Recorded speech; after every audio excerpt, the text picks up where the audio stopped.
Emotional needs in relationships to think about. Everyone has feelings and wants. Think about things like water, air, food, and a place to live. As long as you meet these physical needs, you can stay alive, but there's more to life than that.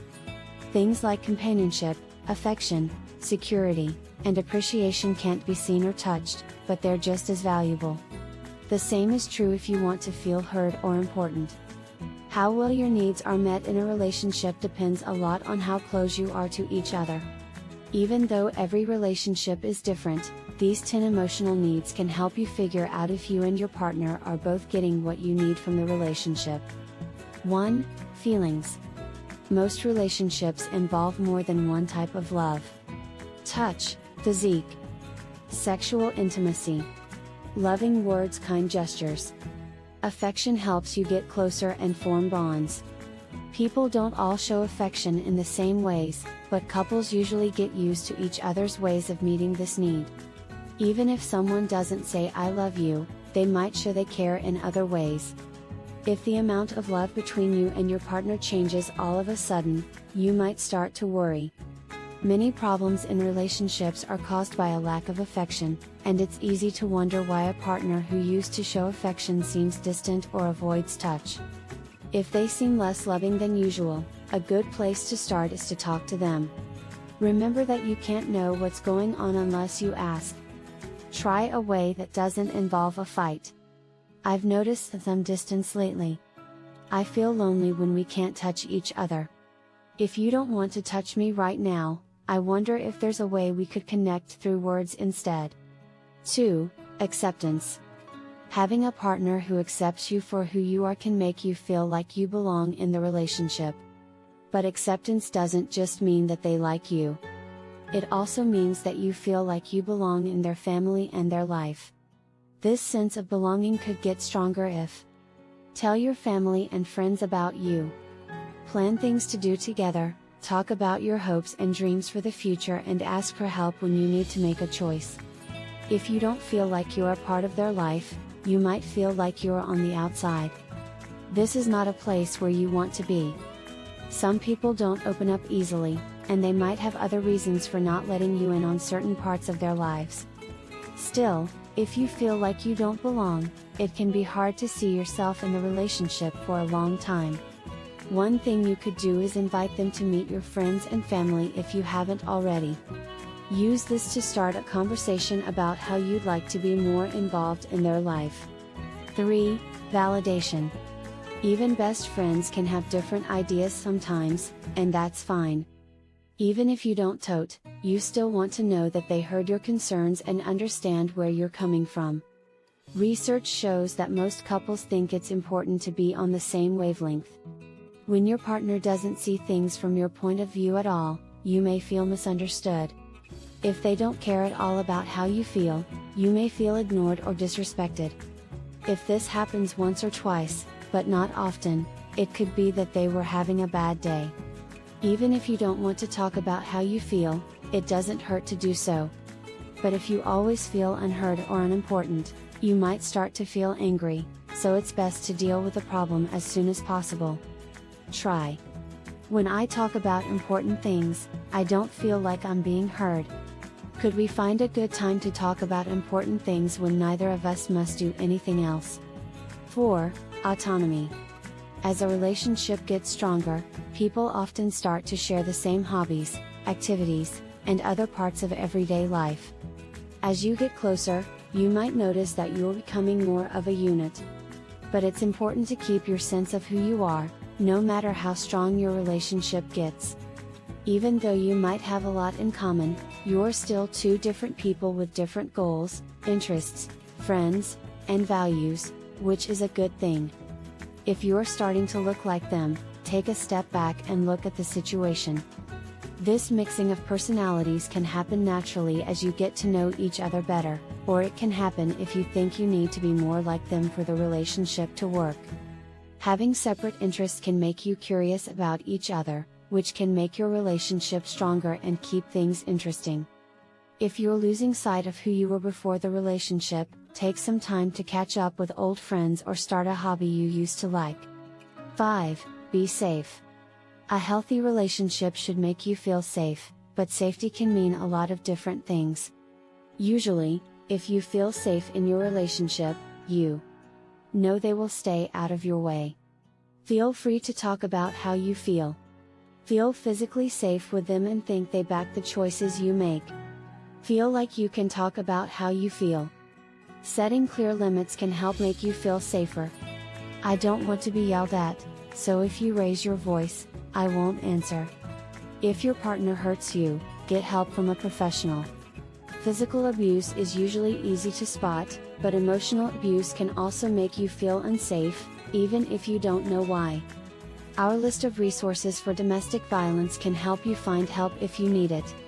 6. Trust. Trust and safety are often tied together. When you can't trust someone, it's hard to feel physically or emotionally safe around them. When you trust someone, you know they are looking out for you as well as themselves. If you start to doubt them, bring up specific things they've done, like staying out late without telling you why. This lets you find out what's going on and make sure your communication needs are met. Most of the time, trust doesn't happen right away. You build it up over time, but you can lose it in a flash. Sometimes broken trust can be fixed, but it takes work from both parties and, often, the help of a therapist. Be clear about how you'll deal with broken trust in the relationship. You might react differently depending on the situation, but you probably know what kinds of behavior you can't stand, like cheating or lying. Don't feel bad about letting your partner know about these things. 7. Being kind. When you have empathy, you can think about how someone else feels.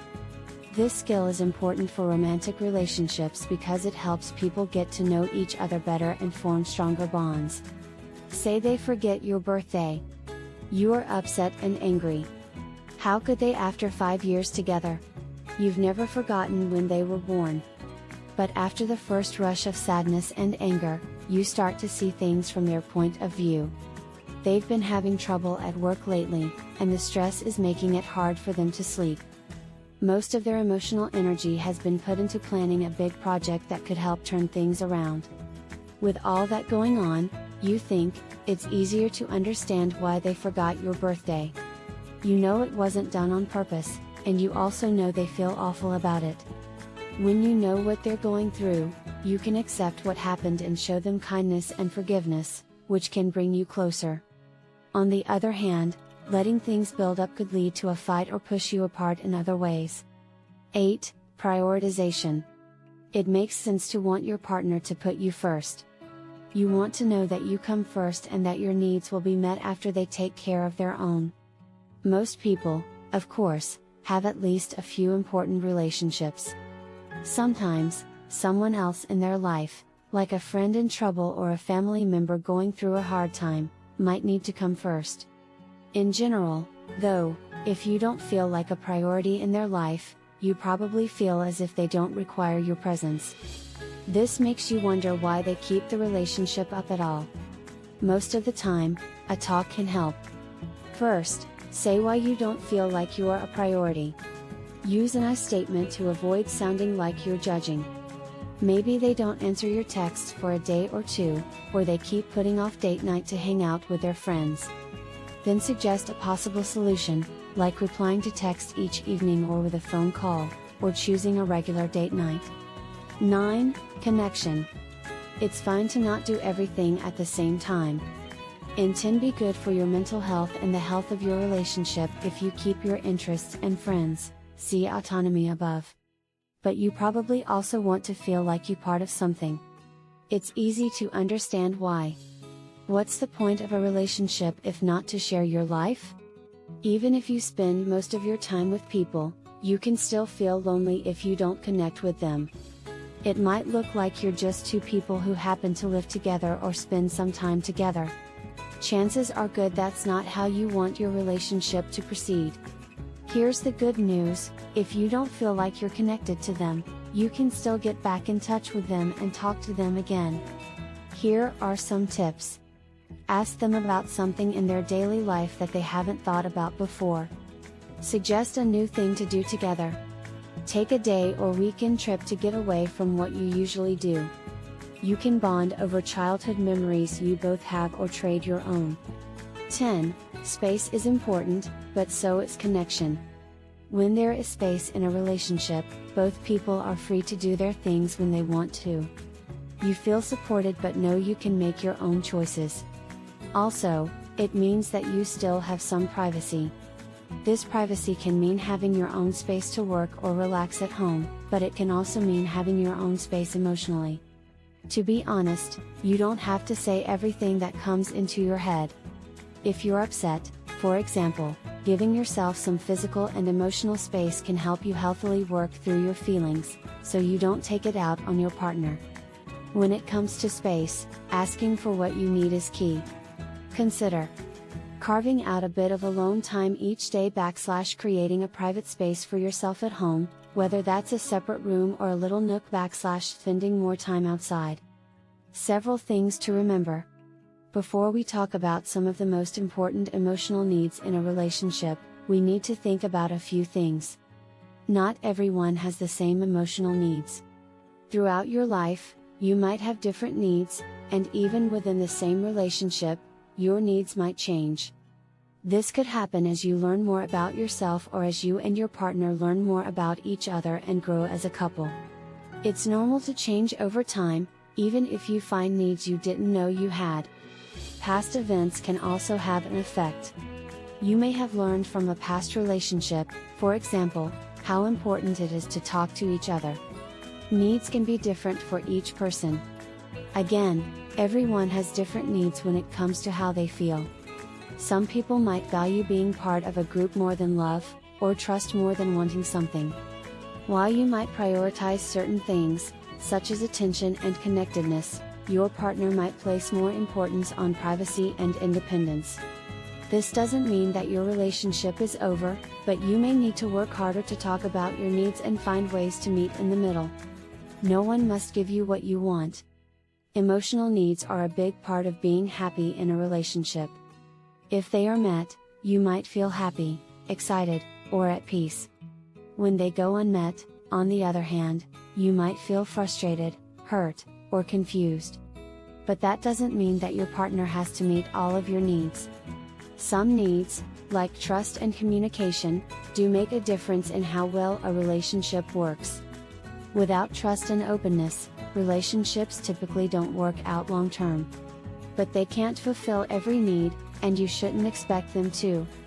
Even in a romantic relationship, it's important to look for ways to meet your needs on your own or through other meaningful relationships. In conclusion, as you may have noticed, meeting needs often requires working together to find solutions. And what does it take to work together? Good way to talk. Most of the time, the best place to start is by telling your partner what you need. If you can't talk to each other, you probably can't figure out how to meet each other's needs together. Struggling to get started? Couples therapy can give you a safe place to talk about your problems without fear of being judged.